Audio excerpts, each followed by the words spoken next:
लेकिन शुद्ध गाय का गोबर, इस गोबर से नहाने से चमड़ी का कोई भी रोग हो, मैं गारंटी लेता हूं, चमड़ी संबंधी कोई भी रोग हो, आप गौ के शुद्ध देसी गाय के दो गोबर से स्नान करेंगे तो आपका चमड़ी का रोग।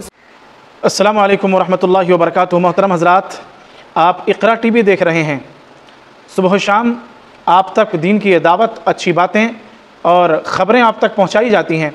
आप ख़ुद भी देखें और दूसरों को भी दिखाएं, सवाब का ज़रिया होगा। मोहतरम हज़रात, आपसे मेरी गुफ्तगू आज ये है कि दुनिया इस वक्त परेशान हाल है। किसकी वजह से? किसी को आँख का प्रॉब्लम है, किसी को स्किन का प्रॉब्लम है, किसी को कोई ज़ख़म का प्रॉब्लम है, ठीक नहीं होता है, दिक्कत है।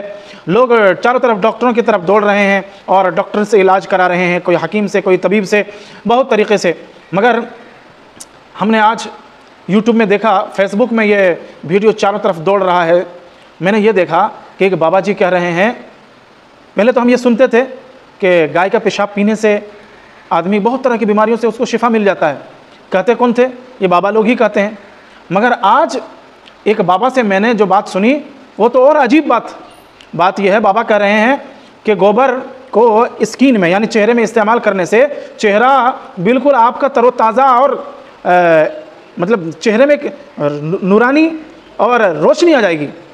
और अगर खाज खुजली बदन में किसी हिस्से में आपका है तो आप उस गोबर से, जैसे साबुन इस्तेमाल करते हैं ना, तो वो साबुन आप इस्तेमाल कीजिए साबुन की तरह। किसको? गोबर को। वो गोबर आप लगा करके आप नहाइए धोइए तो आपका पूरा बॉडी गोरा हो जाएगा और गोरा के साथ साथ जो खाज खुजली आपका है ना, तो ये भी ख़त्म हो जाएगा। आप इस पूरी वीडियो को देखिए, बाबा की बातों को सुनिए। आपको अगर यकीन ना हो तो आप एक बार देख ही लीजिए। नहीं, आप जर्सी का ले आए कि भैंस का ले आए? अच्छा, अब ये भेद भी हो जाएगा? बिल्कुल भेद है। तो आप तो इसके जानकार हैं, विशेषज्ञ हैं, आप तो देखकर बता देंगे कि किसका है। नहीं, ये सब देख के बताने की चीजें नहीं है। हाँ। देसी गाय का गोबर ही शुद्ध है। लेकिन ऐसे देखकर पता नहीं चलता। नहीं, ये पता चलता, उसके भी गुण होंगे, पर वो यहाँ पे अब कहाँ लिबर्टी ले आए हम आपके बीच में। तो ये क्या ये इसको, जैसे अगर कोई आपके जितना जानने वाला नहीं है, उसको शुद्ध के बारे में पता नहीं है, शुद्ध देसी आपने कहा गोबर का इस्तेमाल करो। हाँ, वो इसका इस्तेमाल क्या सौंदर्य प्रसाधन में कर सकता है? शुद्ध देशी गाय, भैंस का नहीं और जर्सी का नहीं।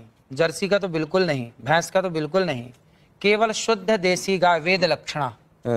उस गाय के गोबर में गुण है, उस गाय के गौमूत्र में, अर्क में गुण है, सबके मूत्र में गुण नहीं है।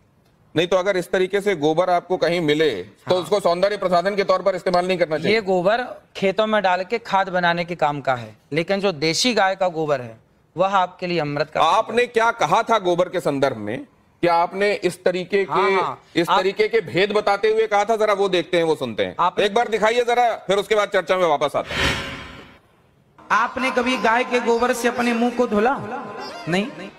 केमिकल युक्त फेस वॉश आप यूज करते हैं, लेकिन शुद्ध गाय का गोबर, इस गोबर से नहाने से चमड़ी का कोई भी रोग हो, मैं गारंटी लेता हूं, चमड़ी संबंधी कोई भी रोग हो, आप गौ के शुद्ध देसी गाय के दो गोबर से स्नान करेंगे तो आपका चमड़ी का रोग समाप्त हो जाएगा। इतनी ताकत गोबर में है।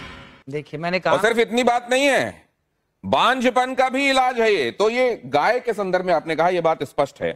अब जरा प्रियंका गुप्ता जी ये बताएंगे आपकी कितने बार आपने गोबर से फेशियल किया है, गाय के गोबर से लोगों का? हाँ सर, मैंने तो आज तक, जो मेरी इंडस्ट्री है इसमें, मुझे कहीं पे भी पढ़ाया और सिखाया नहीं गया कि गोबर से आप फेशियल कर सकते हो या गोबर से अपनी स्किन को चमका सकते हो। और जैसे कि बाबा जी बता रहे हैं, और अगर ऐसा है तो इसके ऊपर रिसर्च जरूर करना चाहिए। अगर आप कह रहे हैं ना कपड़े ढके हो तो मेरे को हिजाब पहन लेना चाहिए, उस हिसाब से पहनने की जरूरत नहीं है।